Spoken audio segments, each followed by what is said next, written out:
மகாபெரிவா திருவடிகளே சரணம். நம்ம எல்லாருக்கும் தெரிஞ்ச பாடல் முருகப்பெருமானுடைய ஒரு பாடல் தான். ஆனால் அந்த பாடல் பார்த்தீங்க அப்படின்னா 100 கோடி மந்திரங்கள் ஜபித்ததுக்குரிய பலன் கொடுக்கும். ஒரே ஒரு பாடல் தினமும் 6 முறை சொன்னாலே போதும், நீங்கள் 100 கோடி மந்திரங்கள் ஜபித்த பலன் உங்களுக்கு உடனடியாக கிடைக்கும் அப்படின்னு சொல்லுவாங்க. என்ன பாடல் என்ன அப்படிங்கிற இந்த பதிவில் பார்க்கலாம். அதுக்கு முன்னாடி நம்ம சேனலை சப்ஸ்கிரைப் பண்ணாதவங்க சப்ஸ்கிரைப் பண்ணி சப்போர்ட் பண்ணுங்கள். வாங்க பதிவுக்குள்ளே போகலாம்.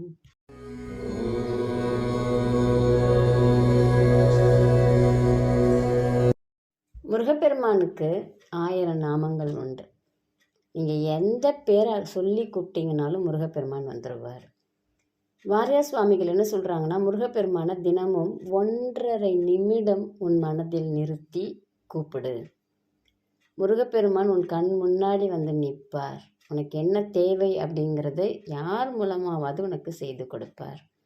உன் கஷ்டத்தை முருகப்பெருமான் கிட்ட விட்டுரு. அதுக்கப்புறம் நீ அந்த கஷ்டத்தை பற்றி யோசிக்காத. அது முருகப்பெருமானுடைய கவலை. நம் பிள்ளைக்கு நம்ம செய்யலைன்னா வேற யார் செய்வா அப்படிங்கிறத முருகப்பெருமான் உணர்ந்து செய்வார். ஆனால் நம்பிக்கை தான் வேணும் அப்படின்னு சொல்லிட்டு வாரியார் சுவாமிகள் சொல்லுவாங்க. முருகன் அப்படின்னாலே எல்லாருக்கும் தெரிஞ்சது அழகு அப்படிங்கிறது.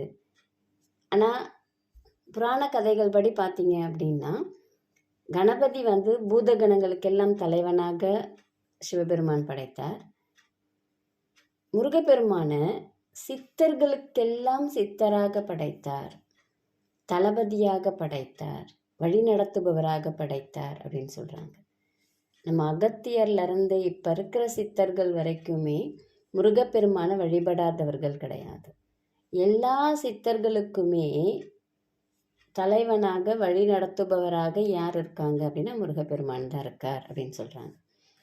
அந்த சித்தம் சித்தி சித்தர் அப்படின்னாலே வெற்றின்னு தாங்க அர்த்தம். சித்தி ஆகணும் அப்படின்னா வெற்றி அடையணும், நம்ம அதில் வெற்றி அடையணும்.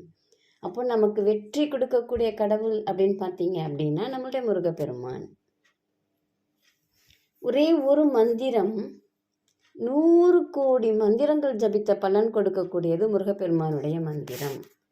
என்ன மந்திரம்னா நம்ம எல்லாருக்குமே தெரிஞ்சது.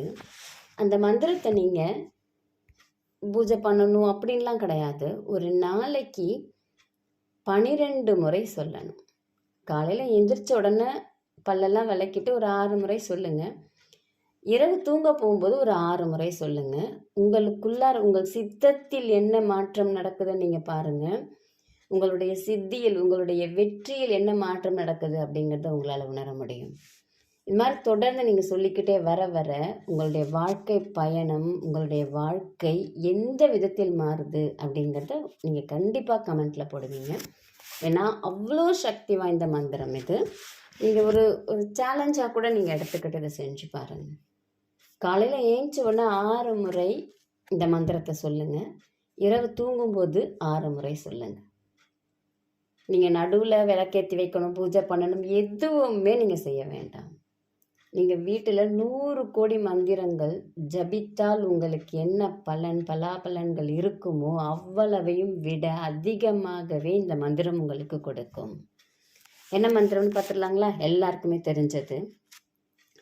உருவாய் அருவாய் உலதாய் இலதாய் மறுவாய் மலராய் மணியாய் ஒளியாய் கருவாய் உயிராய் கதியாய் விதியாய் குருவாய் வருவாய் அருள்வாய் குகனே. அவ்வளோதாங்க. ரொம்ப எளிமையான மந்திரம்.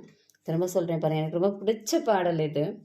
உருவாய் அருவாய் உலதாய் இலதாய் மறுவாய் மலராய் மணியாய் ஒளியாய் கருவாய் உயிராய் கதியாய் விதியாய் குருவாய் வருவாய் அருள்வாய் குகனே. நம்ம எல்லாருக்கும் குருவாக வரக்கூடியவர் முருகப்பெருமான். நம்மளுடைய குரு கிட்ட நம்ம கேட்குறத என்ன வேணாலும் கேட்கலாம். நம்மளுடைய குரு நமக்கு எது தேவை அப்படிங்கிறத புரிஞ்சு நமக்கு செய்வார். நம்மளுடைய குருவாக முருகப்பெருமானே இருப்பார், நம்மளை வழி நடத்துவார். நம்பிக்கையோடு இதை செய்து பலனடையுங்கள். நன்றி, வணக்கம்.